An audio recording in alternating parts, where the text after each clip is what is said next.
Тогавашният енергиен министър Петър Жотев твърди, че лично Иван Костов е подал името на Нинова за шеф на държавните дружества.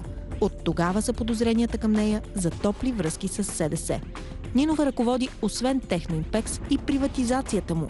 При това в своя полза, твърди доскорошният депутат Методи Андреев и казва, че има документи. Оказва се, че госпожа Нинова не само, че има акции, а те са 37% от въпросното приватизирано предприятие. 2003 поставя началото на червения период в живота на Нинова. Тя става член на БСП, а само 2 години по-късно заместник-министър на икономиката и енергетиката в кабинета на Тройната коалиция. Уволнена е от тогавашния премиер Сергей Станишев заради скандала за източването на милиони от столичната топлофикация. Защо я махнахте от замминистър, без да кажете защо? Нали такава прекрасна жена и сега толкова добър депутат? Следователката Татяна Шарланджиева, която разследва Вальо Топлото за източените милиони, е приятелка на Корнелия Нинова.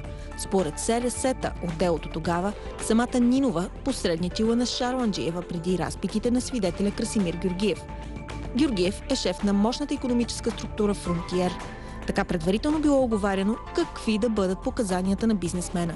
Записан е и разговор между Нинова и собственика на Фронтиер.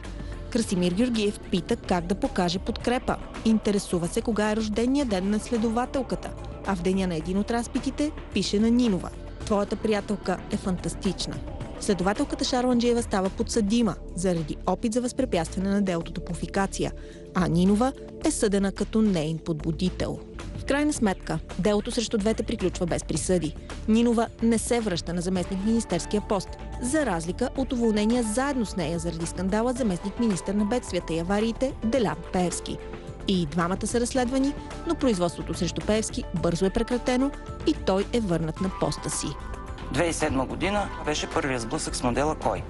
И той ни размаза модела Кой. Ние бяхме уволнени, посочени за корумпирани и така нататък. Предлагам за председател на агенцията да бъде избран господин Дилян Славчев Пеевски. Вие гласувахте ли за Делян Пеевски тогава? Да. Защо? Това е избора: или подкрепяме, или правителството подава оставка. Направихме избор да остане правителство. Заклех се. Заклех се.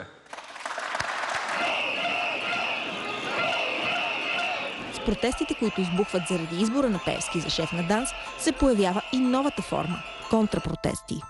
Не сме плащали нищо. Кой плати? БСП. Контрапротестиращи всеки ден викат под прозорците на президентството и пред дома на тогавашния премиер Бойко Борисов Банкя. Въпреки че социалистите отричат да участват в организацията, от ГЕРБ показват снимка на едно от лицата на контрапротеста – Бисер Миланов, известен като Петното. Дружески поздрав с Корнелия Нинова. Нинова тогава коментира, че не познава Миланов, а снимката била от митинг на левицата. 2016. През май Корнелия Нинова печели БСП и става председател на партията, а номинираният от нея за президент Румен Радев печели изборите и става президент. Изборите за президент доведоха до избори за нов парламент. В него Нинова вижда БСП като първа политическа сила, а себе си като